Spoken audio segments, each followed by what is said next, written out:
Hello.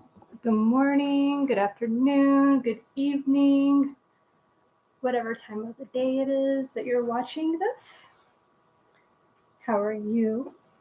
Did you do anything fun? No, it's October. So Halloween is one of my favorite holidays. I love October. I love autumn. So you can see Bentley is dressed as a pumpkin. We have a cauldron over here that he's cooking up something over there. We have pumpkins. We have pumpkin lights out on our little balcony stand thing. So yes, I need my witch's hat. I don't have witch's hat. I need to get, and I think it's at my parents'. But anyways, so yes, what are you drinking this morning? I am drinking Stephen Smith Autumn Leaves. So yes, I decided to go all autumn on us this morning or today. Even have my nails. I do Halloween. Celebrate Halloween the whole month of October. And so yeah. So Autumn Leaves with organic steamed milk or frothed milk. Organic stevia, and then also add it's cyan cinnamon. It's called True Cinnamon. So it's not that store-bought cinnamon. It's cinnamon that it's literally good for you. Like it helps you. It has nutrients and everything in it. So yes, we'll get into that some other time. But those as we start talking, as we go through our whole what we put in our bodies. So yes, so it's October. Bentley's in his little pumpkin costume. But not only is Halloween this month, it's also Liver Cancer Awareness Month. And it's also Breast Cancer Awareness Month. Now, something to keep in mind as we go into October, with all the pink ribbons and everything, companies, they like to take advantage. And I'm saying this from a business perspective, there's nothing wrong with supporting breast cancer or anything like that. It's so commercialized now that companies are putting pink ribbons on products saying a portion of your proceeds will go to the Susan G. Komen or some breast cancer organization. Be careful. You can buy the exact same product, same name brand, everything cheaper. They raise the price. They put that on it for you to buy it. It's a marketing tactic that they use for you to buy it, and then they reap the benefits of the tax write-off when they make that donation that you just paid more money for, where you yourself can find a local organization, a local breast cancer organization. Just do your research on them, make sure they do things that you agree with, and donate to them. The smaller local ones, your money tends to go further, unless you're donating thousands of dollars. But yeah, your money tends to go further with that. So if you want to make an impact with it, do that, okay?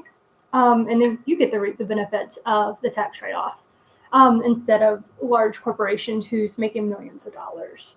Another thing I say, don't take my word for it, Pink Ribbons Inc. INC, Pink Ribbons Inc. It's on Amazon. It's not on Prime. You have to rent it for like $4.99 to watch. It's really interesting. It does talk about how companies have done this, what they've done. Originally, a woman called Charlotte Hell created the pink ribbon. The color was originally salmon. So I got this long before my mom was even diagnosed with lung cancer. But you can see the ribbon's kind of, it's a salmon color versus a pink, like the kind of bright pink that you see. So she created it. A big name cosmetic company came to her and wanted to raise awareness for this and everything. She said no, because she's not in it for the money. That's not the reason. And they said, well, fine.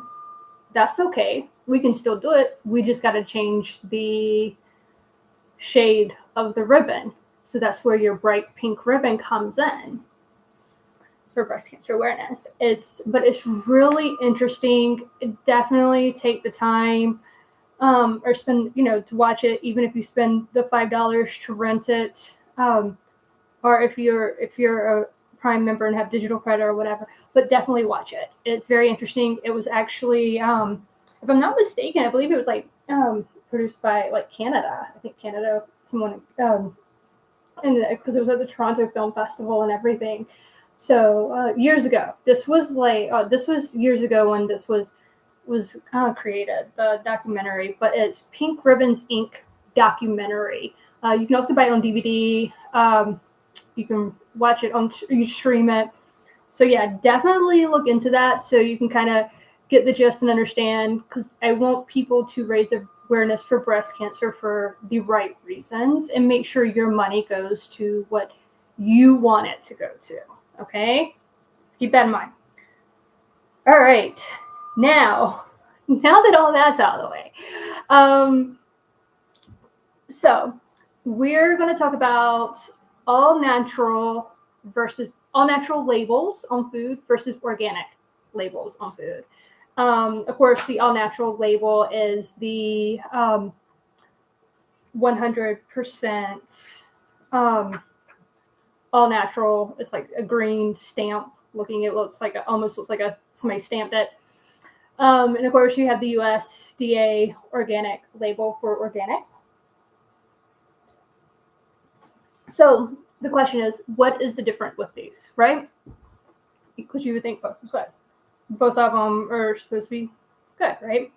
Well, natural, in terms of agricultural, means that the product has not been chemically treated, while organic means that the crops were grown without the use of synthetic pesticides, herbicides, or fertilizer. Organic farming methods can be more labor intensive than conventional farming. So the price of organic food is often higher than that of food conventionally grown. I can attest to this in a sense that a good family friend of ours, he had a garden out in his backyard. His garden was completely organic, let me tell you. Leaves, he mulched up, he created his own mulch. He did everything. He didn't spray anything on his garden or anything like that, and no pesticides or whatever. We loved him. My mom always got the first tomato of the season, so that was his thing, was to give my mom the first tomato of the season. And he's still kind of, even after my mom passed, I think he had the garden maybe 1 or 2 years after my mom had passed, and he's kind of gave it to my dad, and in honor and memory of my mom, since that's what he had done. But yeah, and then of course he was older already, so he was getting old and wasn't able to do his garden anymore because it took so much work, because he was always tending in his garden.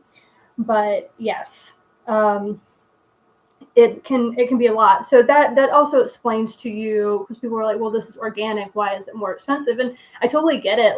I kind of thought the same thing. And then when I started doing more research, because again, I didn't know the difference between all natural and organic. I thought it was very similar until I looked it up. And so when you start breaking it down to you have to tend to the crops more, because you do have the pest. You have to make sure, they're not eating your crops, or you have to grow other things around them to make sure that, to help keep those away. There's always a natural plant to help keep certain types of insects away. And so you have to do that. And it's more labor intensive. So if you think about a huge farm that is completely organic, and as you'll find more in this video, what, or with the organic, what they have to do, then you think, well, it makes sense that, it's a little bit more expensive. So yes. So let's talk about the differences. All right. So all natural, 100% all natural. Anyone can use this label. It's not regulated. So even a company that processes food and the food is completely processed, they can use the label and say it's 100% all natural. So even though it says all natural, you might not be eating all natural.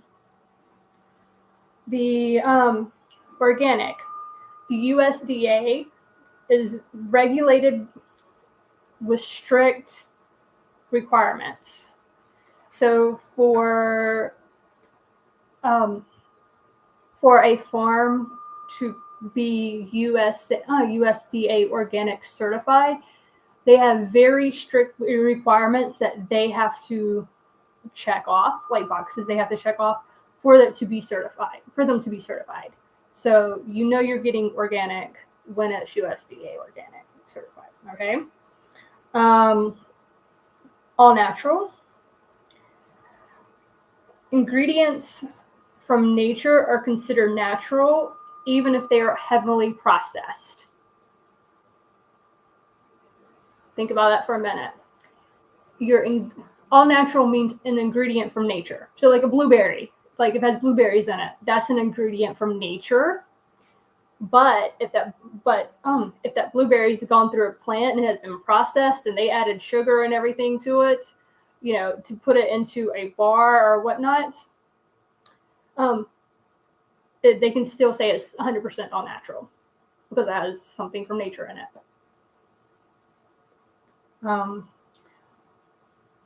Organic only uses approved organic farming methods, including a requirement that at least 95% of the ingredients be organic. So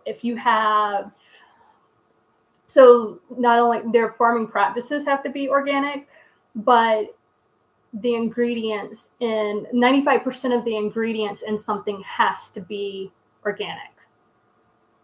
So if you have something, a list of ingredients with, like if somebody says it's USDA organic and it has a list of ingredients, at least 95% of them, if not all 100% of them, are organic.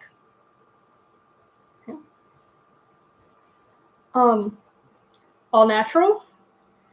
High fructose corn syrup is considered natural by the FDA. A lot of people will tell you that high fructose corn syrup is actually processed, which it is. But the FDA considers it all natural. So if you haven't watched the video yet that I had done talking about Essence Skincare, it says if you're taking radiation, you should use this.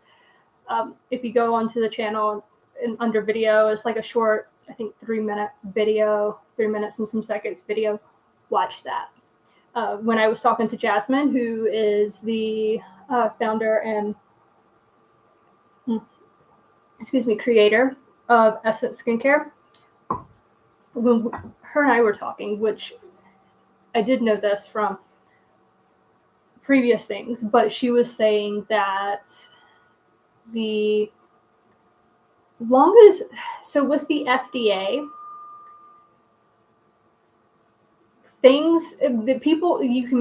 you can put chemicals in there, but as long as it's under a certain amount, they do not have to put it on the ingredient. Same thing with the food. Okay? Think about that. Organic, non-GMOs, organic, there's no GMO, growth hormones, or antibiotics allowed. So when you buy processed meat, if you go all the way back to like the farms where they grow the chickens, the beef, the pigs, where they grow them, they add growth hormones to them to make them grow quicker because it's an assembly line, right? You got to make that money. So they add growth hormones to them. Well, when the chicken gets processed or the meat gets processed and goes into, when the little kids are eating the animals that had hormones in them, what's that going to do to their hormones? So when kids start, developing at a younger age than we used to, puberty hits earlier, all that's from the hormones in the animals that they have gotten. When you do organic, they're not allowed to do that, to be certified as organic.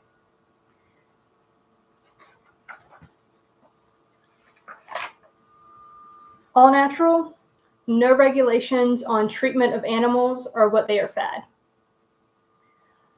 So even if you still eat meat, but you have a moral issue with animals being treated, or if you actually really hadn't thought about it, they're not regulated if it's considered all natural.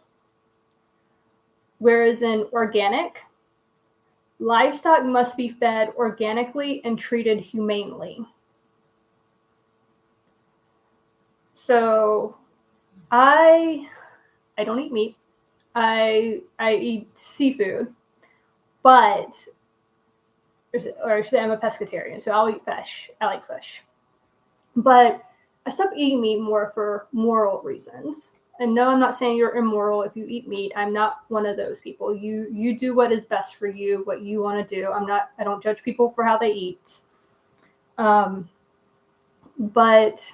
seeing how they treat the cows, the slaughtering, the pigs, the chickens. I even got behind a chicken truck one time with a friend of mine. We drove in the area where Tyson's farms are, and dead chickens alongside the road. Like, I just couldn't. I mean, it did it in for me. I just couldn't after that. My husband has changed from a pescatarian to a carnivore diet, that's fine, but he eats organic, grass-fed beef. He also found this farm, it's called White Oak Pastures, where they actually work with Temple Grandin. Actually, there was like a movie that came out about her. She's autistic, but she's talking about the treatment of humanity of animals. This farm at White Oak Pastures, it's in Georgia, Bluffton, Georgia. The animals, they let the animals live out their life. And then at the point that they're kind of like at their peak before they start going downhill, is they humanely euthanize them. And then they respect them by using all aspects of them. So they regenerate. It's what they call a regenerative farm. So they use everything of the animals. They use everything of the animal. That is the only meat I will eat. Why? Because these animals get to live out their life, and they're humanely euthanized. They are not mistreated. They are grass-fed. They roam, everything. So they are, to me, I feel like they're used appropriately. So that is the only meat that I will eat, because I just stopped eating for moral reasons. But I say that in a sense, if you do want to eat meat, definitely. I would definitely try them out. really, they're really good. But yes, so, and I would still, my uncle does deer hunt still, so I would actually eat venison from him because I know that I know the deer do not suffer. He clean cuts. He doesn't shoot does. He doesn't, he's, I guess if you want to say, a moral hunter, for lack of a better term, but he also hunts for food as well. So, and he gives the food away to people who needs it.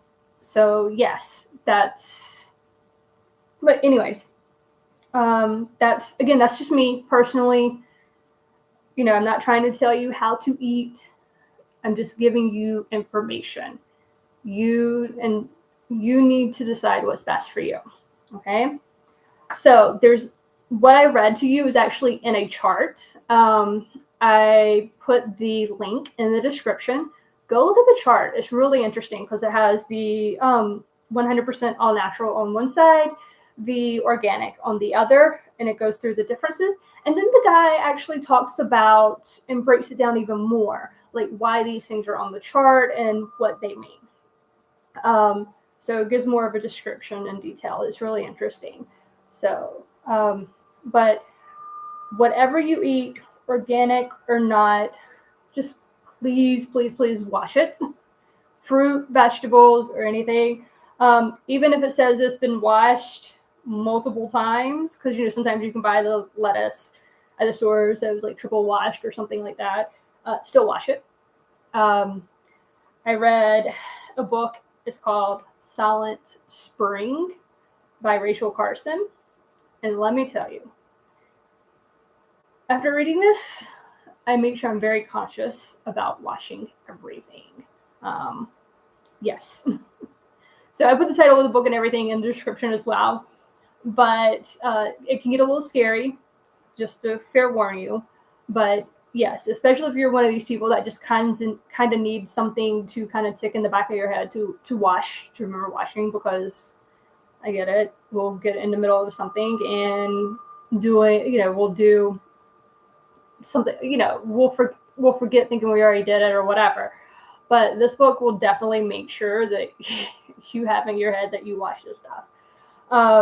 So yes, because to some degree, if you want it done right, you got to do it yourself. Anyways, but yeah, so definitely look into that. I just want you to know especially if you think that you're eating well because of some labels and not realizing you're really not. Just want to make it clear for you. Remember, 100% all natural does not necessarily it doesn't mean it's organic. It just means it comes from, like, it has ingredients in there that comes from natural, like